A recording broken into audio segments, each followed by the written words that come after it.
In the interest of time, we have Shashi Anand, our Assistant Dean for Curriculum and Student Affairs, followed by Dr. Angel Palermo, our Associate Dean for Diversity and Inclusion in Biomedical Education, Dr. Valerie Parkas, Senior Associate Dean for Admissions and Recruitment, Dr. David Thomas, Associate Dean for Continuing Medical Education, Michelle Sante, our Associate Dean for Academic Administration, and I will be the last person with the last word. So thank you all for coming, and Shashi is going to kick us off. Hi, everyone. As Rena said, my name is Shashi Anand, the Assistant Dean of Curricular and Student Affairs, and I am just going to review that we do not have any conflicts of interest presentation. And I'm going to be going over what I learned at the AAMC about leadership curriculum at other schools, specifically within the MD program, and some key takeaways that I gleaned from that session. But first, to put things in context, we do have a leadership program here at Sinai for our fourth-year medical students. It occurs in Focus 8, which is in the fourth year, 2-week course, which reviews leadership, teaching skills, as well as the business and law of medicine. The leadership course is about 10 hours long, small group interactive sessions based on leadership fundamentals, your leadership style, emotional intelligence, negotiation and difficult conversations, as well as navigating change and feedback, both receiving and giving feedback. So I went to the session at the AAMC, as I mentioned, and there were probably about 5 or 6 schools that presented, and I'm really just going to focus on 3 schools that kind of caught my eye and that I've now developed relationships with over the course of the last couple months. So the first one is the Duke University's School of Medicine, and this is their Duke Healthcare Leadership Model. And they're really notable because they're one of the first medical schools to actually develop a competency model for leadership. They did this within their own institution, and they're in the process of validating this with other institutions.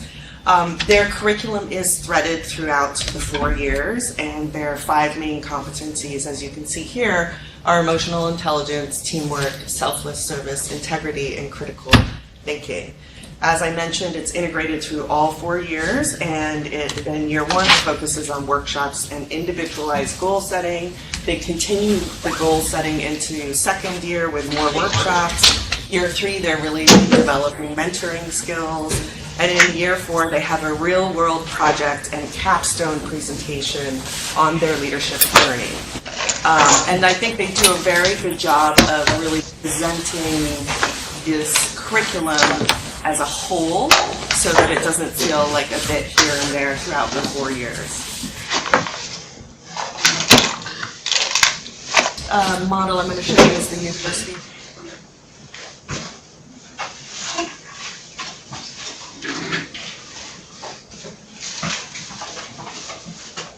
Yourself, they have emotional intelligence and goal setting. Again, you're going to hear emotional intelligence throughout all these examples. They talk about competing values, challenging conversations, and communication within the influencing others or in teams.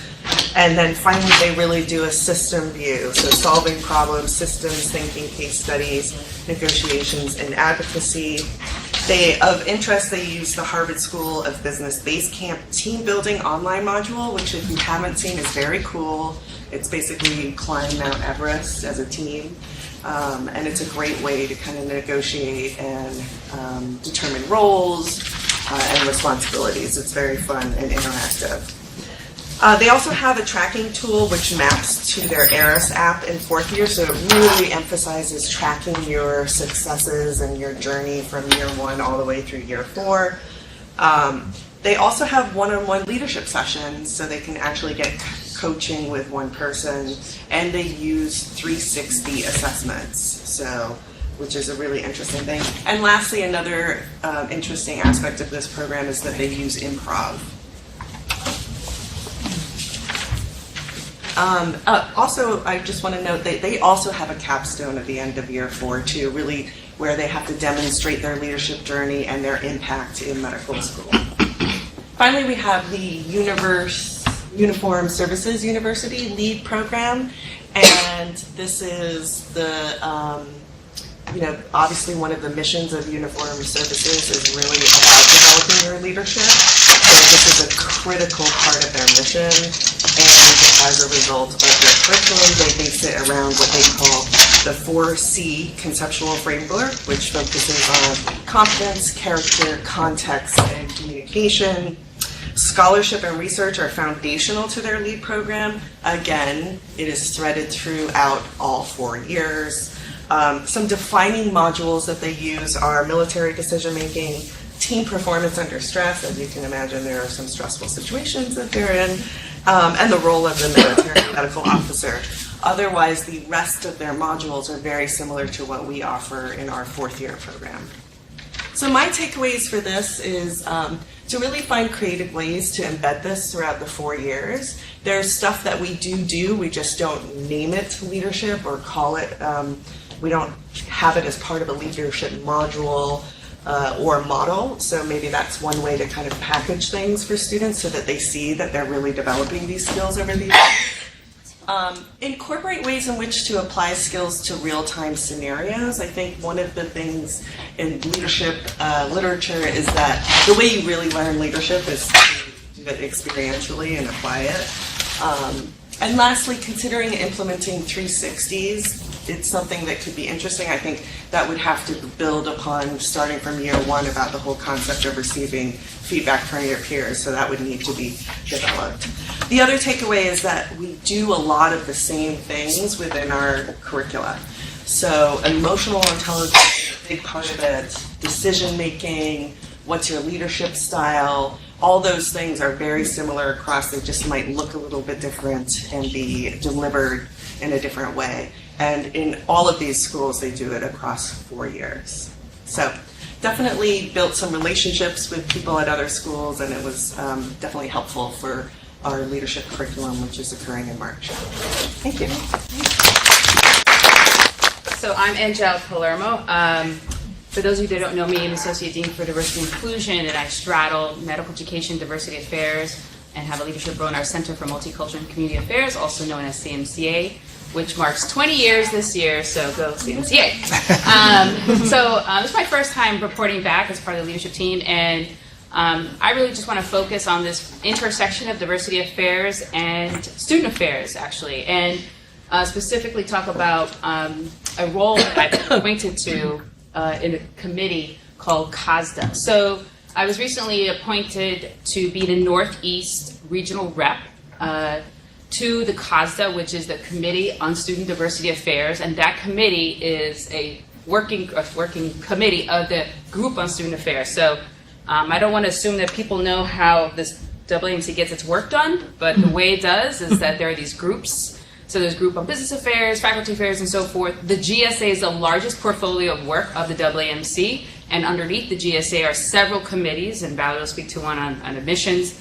And so just to point out that we have so the schools are organized by region.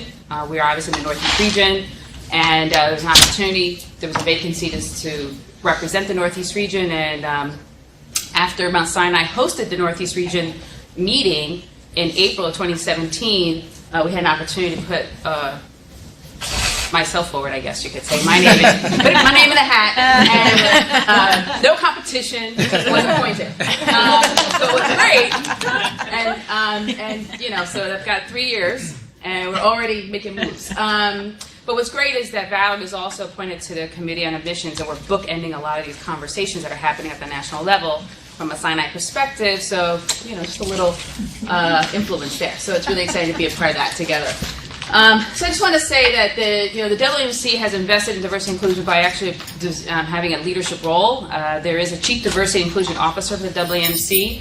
The first one was Mark Neve, in terms of having a formal title, and newly appointed is now David Acosta, who served as their Dean for Diversity and Inclusion at UC Davis, I believe. And so he comes in with a very different focus.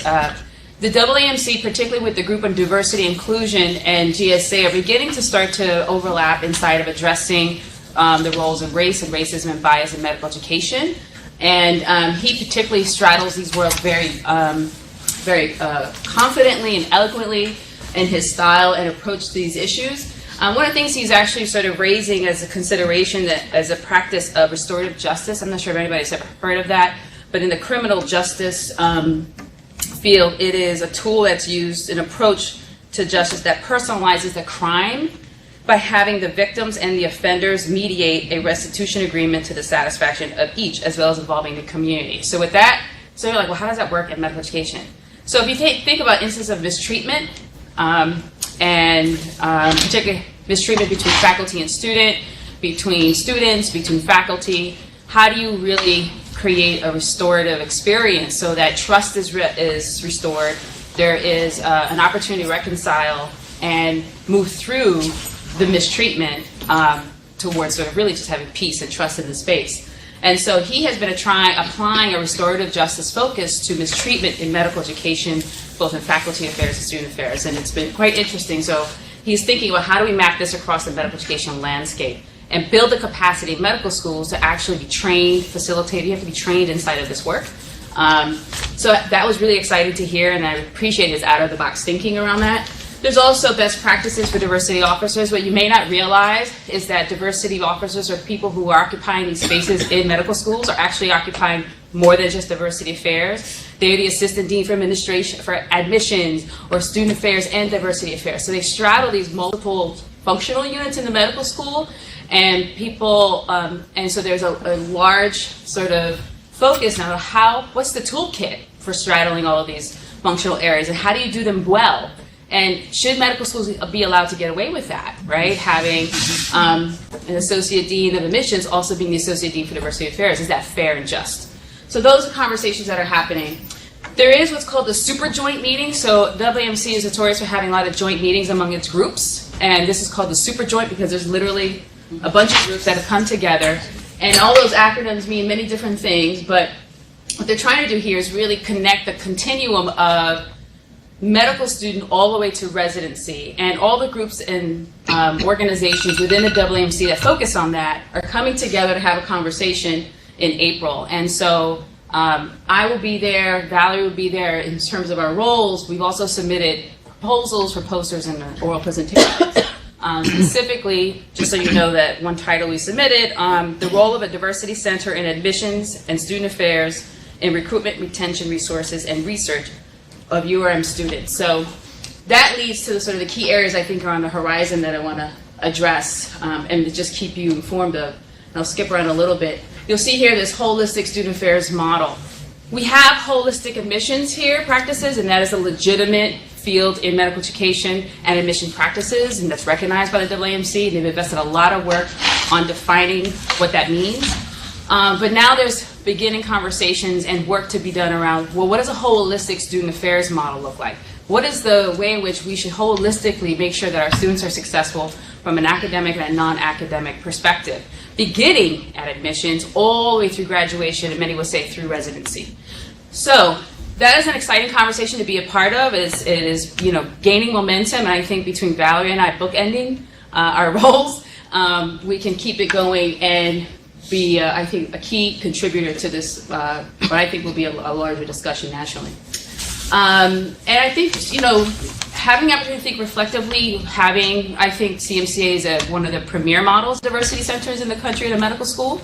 And we think internally, what is our role now? What's not being addressed by diversity affairs centers? Where is the new work in diversity affairs and medical education? And so that's a question we're posing to ourselves, it's a question we're posing to our colleagues across the country, and it's a question we're posing through all the different ways that we can present at AAMC meetings, because we just push proposals out to really raise these questions at other group meetings that are happening throughout the year. Lastly, DACA is a major issue, as many of you know, obviously, in this country. But we do not know we have 6 students who are with DACA status, and their DACA status is expiring within 12 to 18 months. So there's a serious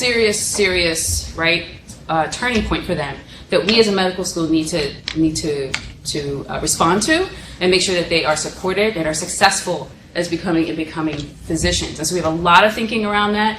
We provided a document to our student affairs community nationally.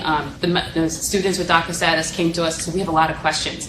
And they literally made a whole list of questions, and they said, please answer these questions. And it ranged from, what do we do for mental health support? What do we do? What's the school stance on loans? What's the school stance on admission practice? They had a whole bunch of questions.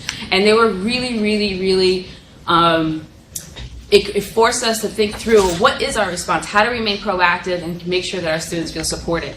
When we completed answering all those questions, we realized, wow, this might be a resource for other medical schools. They're probably not even thinking about what students need who are DACA status. So we provided that to our community. And then I just leave you with these questions. How might we best utilize this platform for the AAMC in our roles? Then what are the key issues that we should call attention to?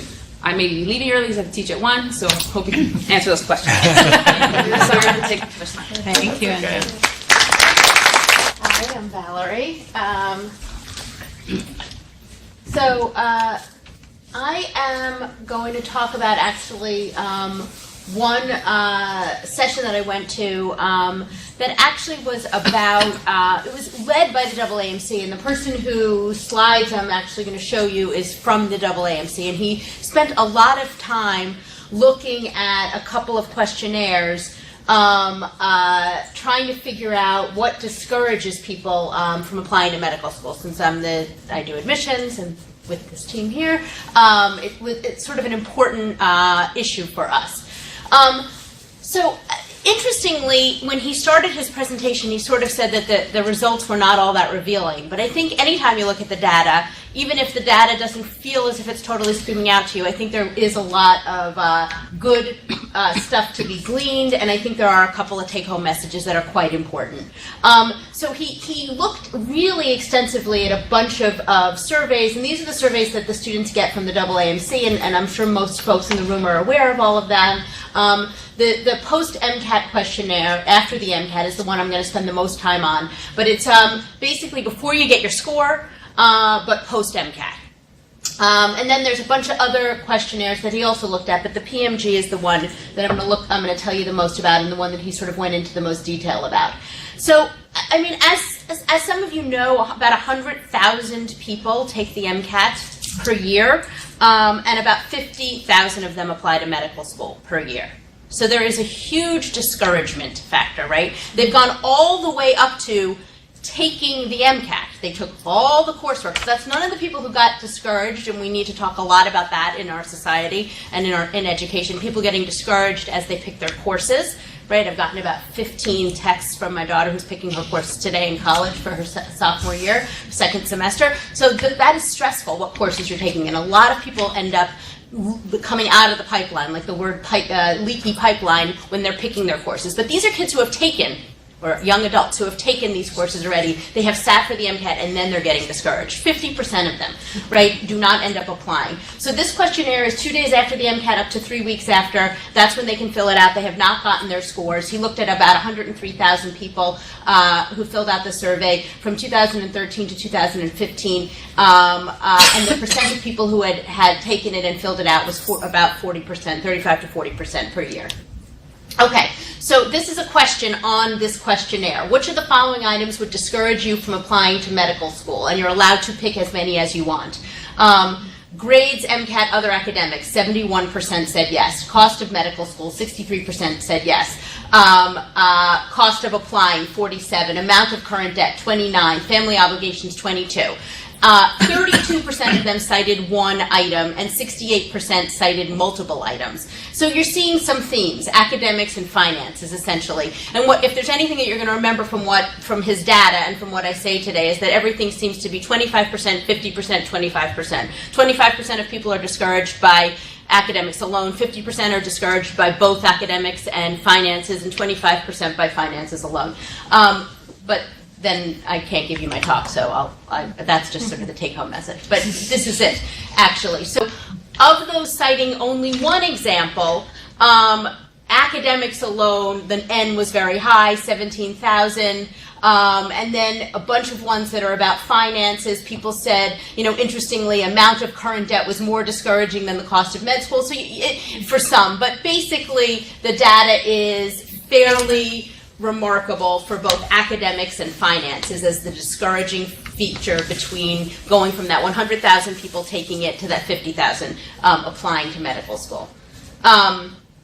And here he went and tried to put them in buckets and put all the finances together into a bucket. So the take home is what? What I said. 25, okay, so I said 20, 50, 25. So it's 22, 40, 22, but I just wanted you to remember it. The take-homes were both academics and financial combined are the largest source of discouragement to apply, which makes sense.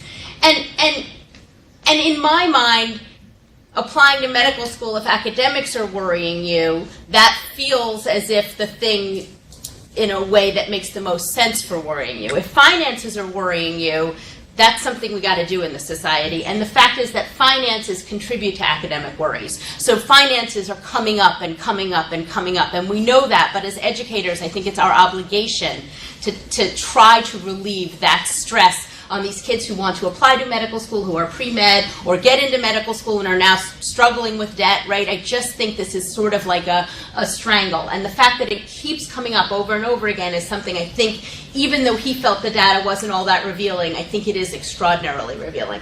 Academics and finances are both a source of discouragement. So of the people who took the PMG and said that they were discouraged, right? Some people did not say they were discouraged.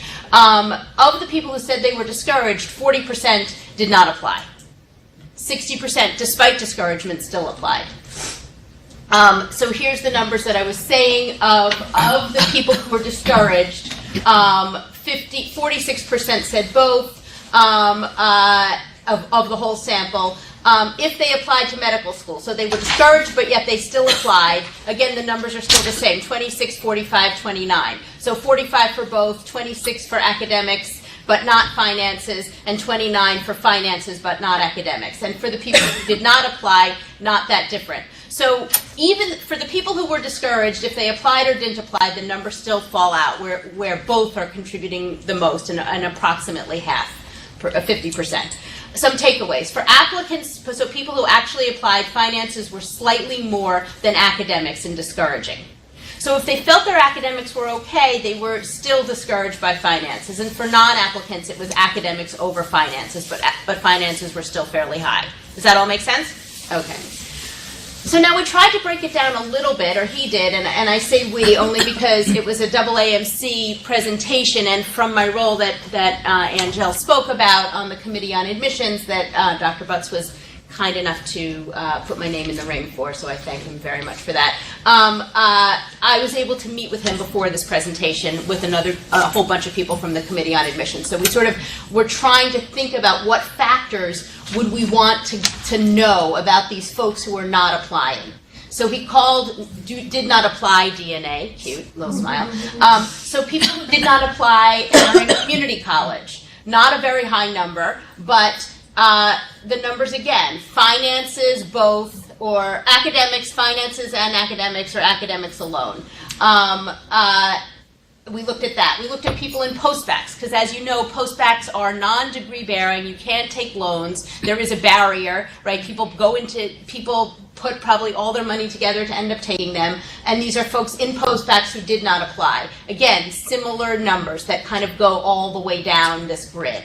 First gen, similar numbers. People who on their AMCAS application identify as disadvantaged. And there's certain kind of key factors that go into that definition.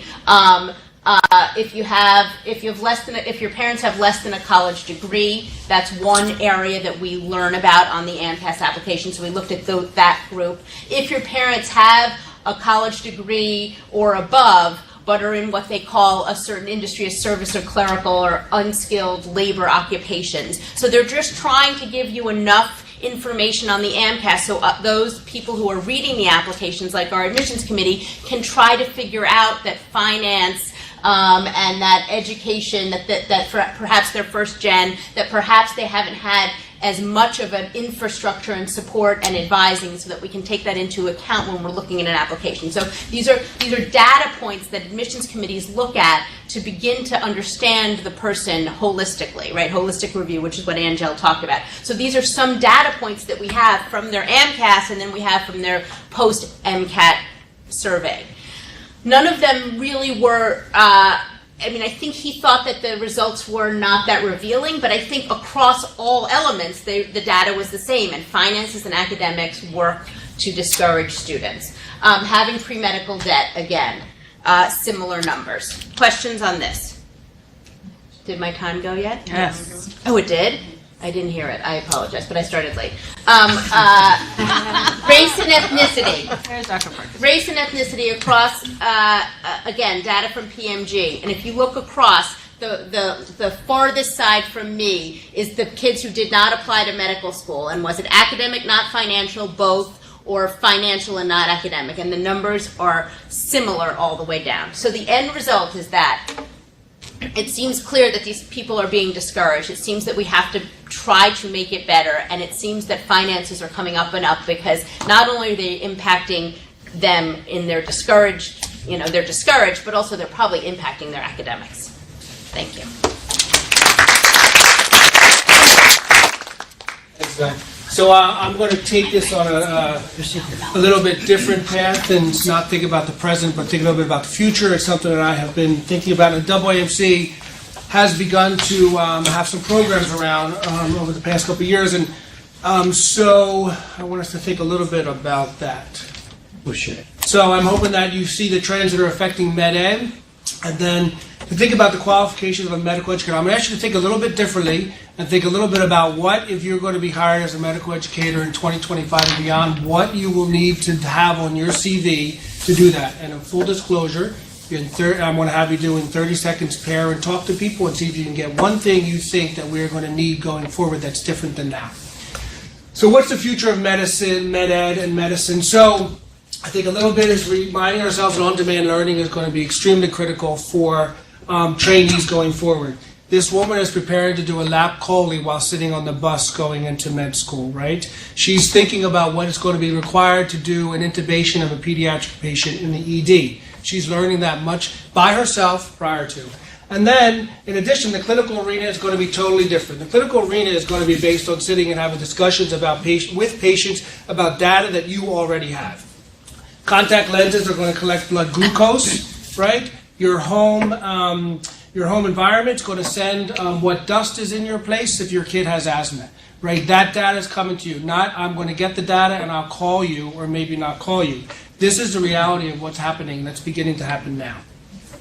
So what's happening? The information explosion is incredible. Big data is being used in all realms and will be used more in medicine. Technology, cheaper, more powerful, ubiquitous. The iPhone came out in 2007. It has a 90% penetrance now into the medical education, medicine world. 97% of physicians use some kind of smartphone. Implementation development is easier. You all have seen what our med students are doing already, right, with what they're doing with technology. But the fundamentals of learning do not change, right? So how we learn is still the same, except we're going to be inundated by a lot more stuff. And what is always going to be the same is that we're always going to be caring for people. So we need to now figure out how we take all of that and still all that data and still care for patients. I'll submit to you that I think that this stuff, Shashi talked a little bit about in focus, I think the medical schools are ahead of that in terms of thinking what we need to have for a competent physician going forward. GME and CME world is way behind this right now at the moment. So the trends are really impacting us from the generational differences that are going on, right? So the current learners use technology different, right? And if we split this room between those who are, the two different generations, it's quite different. They expect ongoing learners, ongoing education and support 24/7, right? Not the 50 minutes in the classroom, right? It's quite different if there is a classroom. They expect to provide input and impact decisions about what happens in their educational environment, their learning environment. And there's a strong focus on what is the quality of experience while learning, right? We've all have seen this happening now. So there's going to be tons more to learn. There is no way that we're able to learn the facts. Even those of us who went to med school 20 years ago and talked to people who went 40 years ago, it is drastically different, right? But the difference between 07 and now and the amount of data that and technology is developed between now and 2025, exponentially different. New knowledge obviously will change how we provide care, that flipped clinical room. And then real-time data will be used on learners to inform how we take care of our educators. So I'm going to ask you now for 30 seconds. Just talk to the partner behind you, and I'm going to ask questions. One thing you think that we need to be able to do in 2025 if you're writing a job description to hire a medical educator? Go. This is just a quick parent share. So I'm going to ask if anyone would share what they think we would need to do as a medical educator, so if you're going to get hired as a medical educator in 2025. Anyone want to share? Somebody who loves Apple. Someone who loves Apple. Someone who has stock in Apple, right? The opposite, someone who's a good small group facilitator, because it's much more about facilitation than information transfer. Great. Very good point. Anyone else want to share something that they thought about? So we talked a little bit quick that there's the articles and the research that's out there. It's so fast. My residents know the information before I do, right? So I think the next generation has to be able to keep up with the technology. Obviously, can't keep up with the articles, but be up to par with the residents. Great. I think a good balance between hard skills such as information technology and soft skills such as communication skills. Great. You're looking for that balance. Please. Well, somebody who can sort of like maybe pare down a little bit all this technological explosion. So you're going to have all this technology, but you're going to need somebody who has emotional intelligence, or can teach it, or can measure it, or can transfer it. Great. So I'm extremely impressed by there's a lot of words that you have used that have come up. And so I went to a session where we did a lot of small groups, brainstormed, talked about it. We had then presented back. And so that's a AAMC, the 2017 presentation. There is one paper currently out that talks about this, and they did the same thing in a large meeting where they brought a group together and said, what do we need to do? And so this was I've grouped them. I put them into large themes. A proactive, clinically competent physician, and that sort of gets around. Obviously, the competent physician. The proactive part gets around that flipped clinic idea, and so that's a different way for us to think. And we do not teach that now, right? You go into a classroom. You go into a clinic. You get your blood drawn. You call the patient back, right? Our trainees who are not in with us longitudinally don't see that part, right? So it's a whole different arena.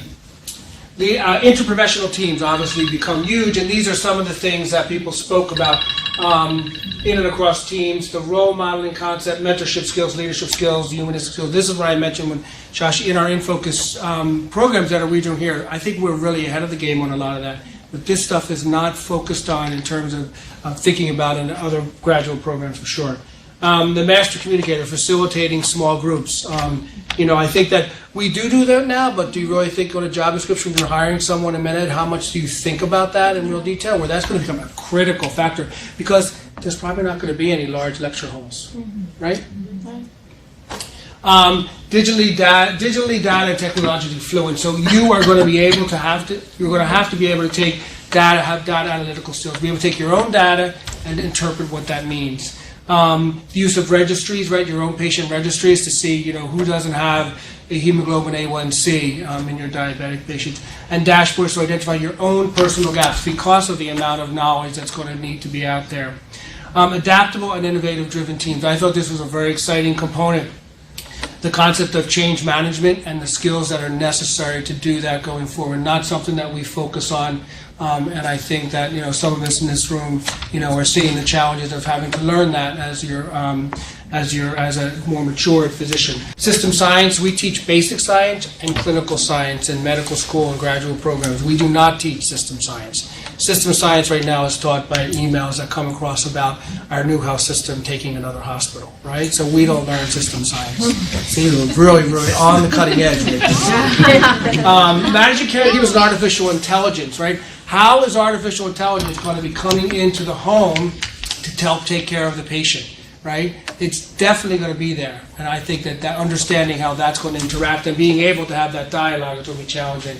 And then the concept of lifelong learning and self-care, and you mentioned about emotional intelligence, so that we can take the wellness concept probably to the 100th degree by the time we get to 2025.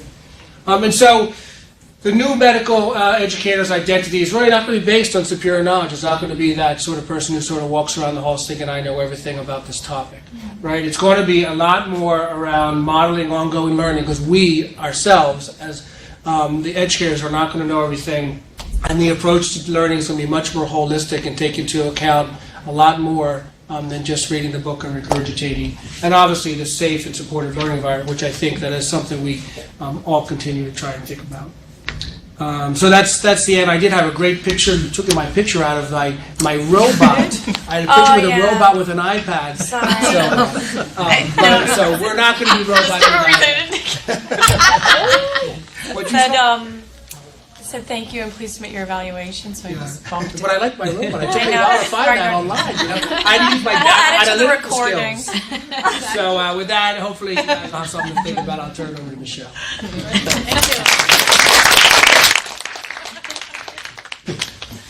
So I have nothing to disclose, but I would like to thank Dr. Parkas because she threw my hat in the ring to participate in this conversation at the AAMC. Each year there are a series of hot topics that are discussed at the national level that many schools are dealing with and kind of coming together to see it from different perspectives. I was fortunate to be able to present with a fourth-year medical student, a young black man from rural Louisiana, who's a fourth-year student at the University of Michigan. So I want to just shout out to Kristen, who came and presented with me and really gave of himself in this environment and talked a lot about his experience and his path and his journey to medicine and all of the things that he experienced as a person who is first generation in his family to go to college. In fact, he is the first man to go to finish high school in his family. So it's really the divide, the educational divide can run deep in our country. So I wanted to talk a little bit about, keep going the wrong way. So in 2018, this current admission cycle, the AMCAst application, which is like the general app for all medical students to apply to medical school, started asking a question related to applicant status in first generation and their family to go to college. Their qualifier is identifies applicants whose parents have not earned an associate's degree or higher. So in their category, some applicants have parents who have gone to college, but the majority of the people who self-identify in this category come from families where they are, in fact, the first to even go to college. A couple of kind of overarching themes that came that we presented on to this group and that really came out of the rich discussion that followed with the room, which was quite full, in fact, because I think a lot of institutions are struggling with this. The majority of the folks in the room were people like us who are either advising, interviewing, accepting, admitting, teaching kids who self-identify as being the first in their family to attend college.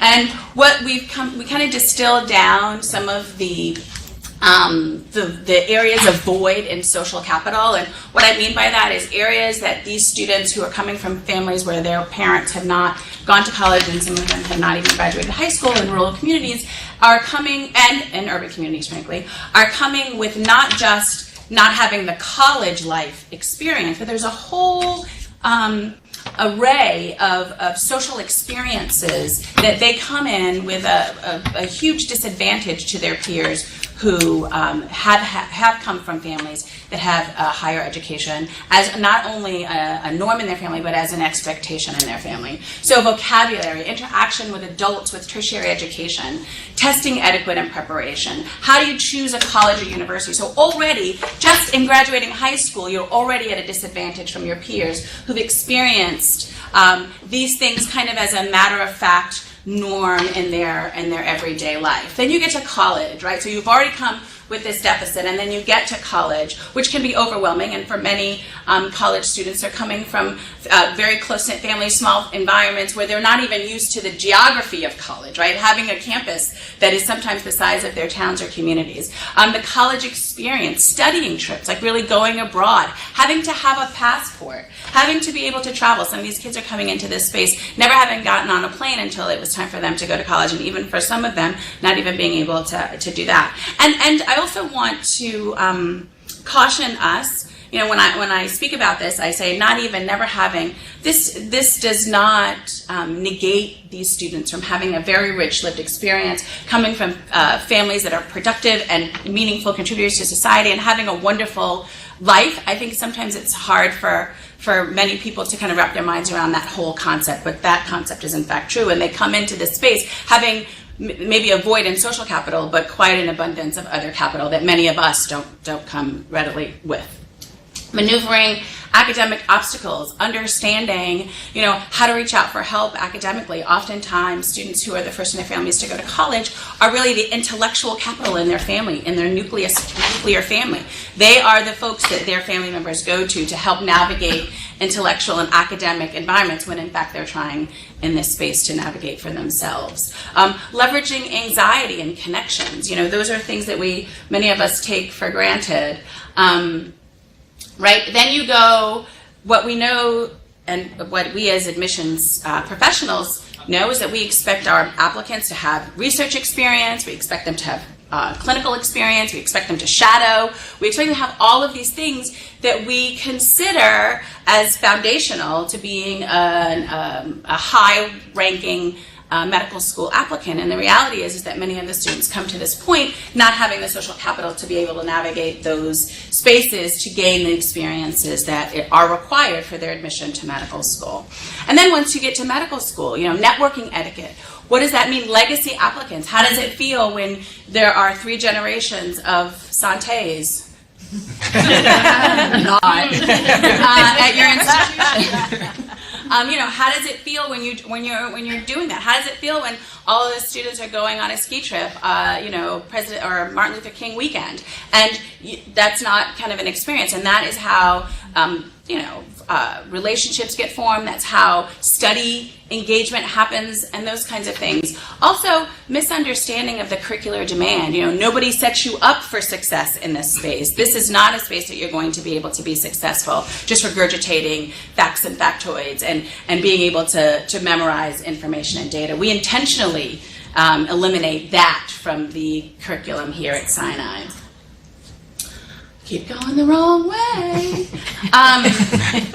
Imposter syndrome is also pervasive in this space. And I will say that it's not even pervasive in this space. For many of us who come from communities that are underrepresented in science and medicine and medical education and higher ed and Mount Sinai and which I am, you often feel this. So it's not just for students who we see coming into this space who feel like they don't belong, who feel like they got kind of lucky or that they are here on some other foundation, not their foundation of their merit. It can be disheartening. So imposter syndrome can be defined as a collection of feelings of inadequacy that persist even in the face of information that indicates the opposite is true.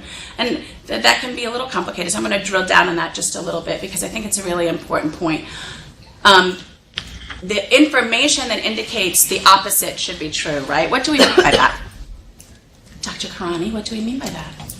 That despite getting either maybe data or feedback that that you are legitimately here, that you are wanted here, that you can be successful here, there might be a sense that you can't convince yourself of that fact. Yeah. You still feel misplaced and yeah. Dr. Appel, did you have something? I was going to say there's the Dunning-Kruger effect. People who say it again? The Dunning-Kruger effect. Okay. People who are often best at things underestimate their ability. Yeah. I think it's magnified in these students. Sure. And also, just because you have the title and the rank and the and the position, right? We expect that because you have all of those things that then you feel like you've earned that, and you should feel like you earned that. But in fact, sometimes the opposite is true. So it is experienced internally as chronic self-doubt and feelings of intellectual fraudulence, which is different, right, than intellectual inferiority, right, which many of us can work our way through, right? Because if you get a good grade on the test, then you've already decided that now you are definitely intellectually appropriate or at least sound, right? But when we say fraudulent, that's a whole different thing, right? How do you come out of feeling like a fraud as opposed to really getting academic readiness, which is a very different thing. And so many of the students who come into spaces like that, and as I said, also many of us who are not first generation in their family, but also come from communities that are underrepresented in this space, have these similar feelings. I am a fraud when it comes to using the clicker, and I should not be allowed to do it anymore. And in the future, it'll be beyond the clicker. And it'll be beyond. I'll do it with my. I'll just think about last line and everything. So in this room that we gave our talk on, there were representatives from all over the country, different schools. I was obviously at the AAMC annual meeting. And honestly, most places have not really thought about it, had not really thought about it until AMCAS and the AAMC sent out the initial survey 2 years ago inquiring what schools were doing. Almost no school has it on their application even now. It's fewer than 20%. And we've had it on our application for 2 years running, thanks to the leadership of Dr. Parkas, who has been, we've been thinking about this because we've experienced it, and not because we're genius and are ahead of the curve, but because we listen to the students, right? That's part of our culture here. We take in what they tell us. Our students 7 years ago created a first generation scholars program because they understood and identified the gap that we had here. Can I have some water? No. So, it's okay. No, oh, yes. Thank you. I'm sorry. My mouth got really dry quickly. So our students came together and created a scholars program, a mentoring program for the kids from Manhattan Center High School, which is the high school on 116th and the Harlem River Drive. And they do mentoring. Every year it's re-upped. It's first and second year students mentor high school juniors and seniors through the college readiness process, through life and living, just being the first in their family to go to college. They do fundraisers where we all contribute to scholarship funds, through bake sales, et cetera, et cetera. So I'm not going to say that we're always above the curve, but in areas like this where it takes listening to the student voice, coming back, creating programming to support the students in their capacity to be successful here, we do a really good job. And what I do feel like is that we should do more presenting about the work that we're doing on a national level. And if I could put that as the real take-home message here, is that we do a lot of good work as it relates to thinking about student success and education readiness, as well as educator readiness, and what we do to foster the faculty educator workforce here. I think we would be groundbreaking. Nope. Oh.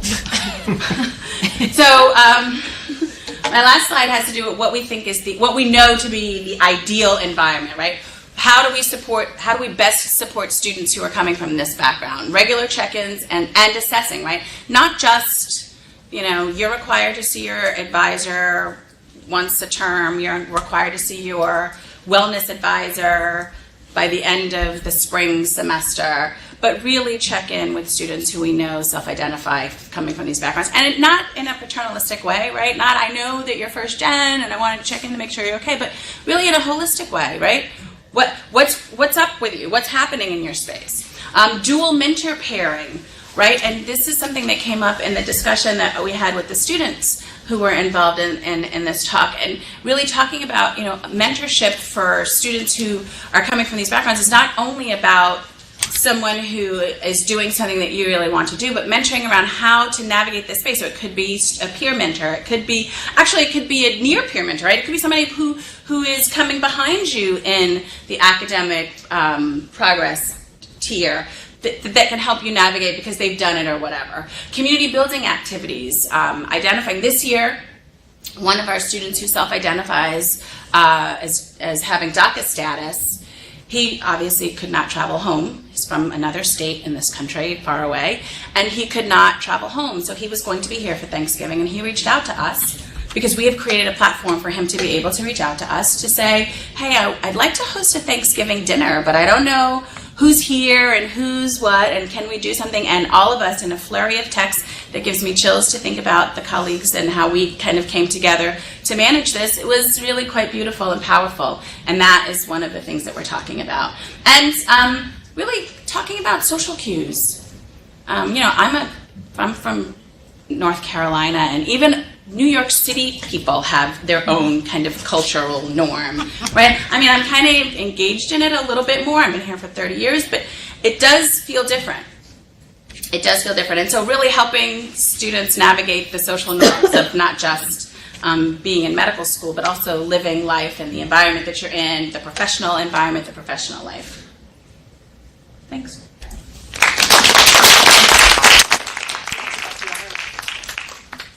I'm going to end with I'm going to leave some time for questions, but I have just one slide to cover.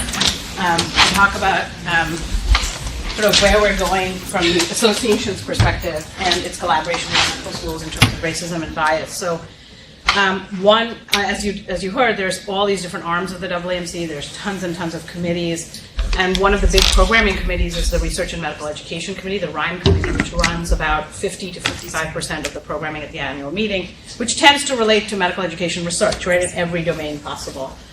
And the committee has the privilege and purview of having what's called a RIME invited address, and it's typically been somebody who's doing sort of groundbreaking research in medical education on the side of process and method. So some sort of real quantitative method or some new approach to sort of looking at data. And for the last 2 years, the committee has taken a very different approach.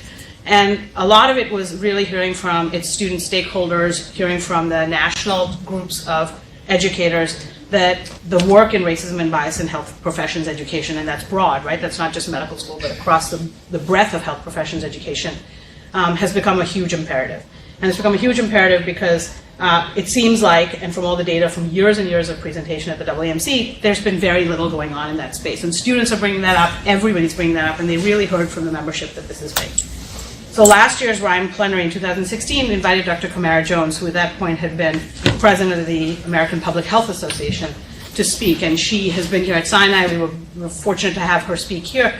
And she really put a challenge out to the membership. It was very, very well attended. She really challenged the audience to say that in all your work, whether you're in the group on business affairs or the group on student affairs or the group on educational affairs, no matter what you're doing in your role in academic medicine, you need to ask yourself, how is racism and bias operating here? And you need to ask yourself that question in sort of everything you do. And when you ask yourself that question, will you only then be triggered to think about how to act? And so that was a huge challenge for the organization. And after that RIME plenary, we heard back as a committee about the fact that a lot of our audience, educators, faculty developers, medical education researchers, felt very strongly that they needed sort of, what are some of the questions out there? Why are we just seeing the same data? There's disparities, there are differential outcomes, there is differential number of students applying. What are we doing about that? And so the committee this past year for the 2017 meeting brought together a panel of speakers, a student, a medical education researcher, Dr. Damon Tweedy, who wrote a book that if you haven't read, you should all read. It's A Black Man in a White Coat. The library has copies. If you haven't got one, Andy sells copies at Posman. But it's a really phenomenal book. And they invited, this was the perspective of the student, a faculty member who has a lived experience through the system, a researcher who's really trying to confront this in her work, Dr. Rachel Hardiman, and really sort of have a dialogue and promote sort of what the next steps were. And from that session derived our committee paper on racism and bias and how educators, faculty developers, and researchers can make a difference. And I was fortunate to lead this team in our writing, and it was probably one of the hardest things I've ever done, but yet one of the most important things I've ever done. And I want to push it out there because I think there's stuff that we can all learn from it. I'm learning from it a lot now as I work. But we've sort of put them in buckets, sort of what you can do as an educator, what if primarily your role is in faculty development, what if your primary role is in thinking about sort of research and medical education. And we now have a companion piece that's being built about assessment, racism and bias in assessment, and that huge domain, right, where students feel and learners feel that they're being assessed with a lot of bias and a lot of subjectivity that can really impact how they're perceived, how they feel, and definitely on very critical outcomes, like how they're judged when they apply to residency, et cetera. So I want to put a plug forward for this article because I think as many of us are educators, it's a chance for us to kind of think about these questions. For those of you who are interested in research, please think about incorporating some of these questions into research you do. And if you do faculty development, this is also an opportunity to sort of think about more rich faculty development around the area of racism and bias, as opposed to faculty development that's always skill-based. Like, how do you learn a small group? How do you teach at the bedside? How do we push forward with much more rich conversations with our educators about identifying their own biases, working toward them, and really mitigating them in the learning space?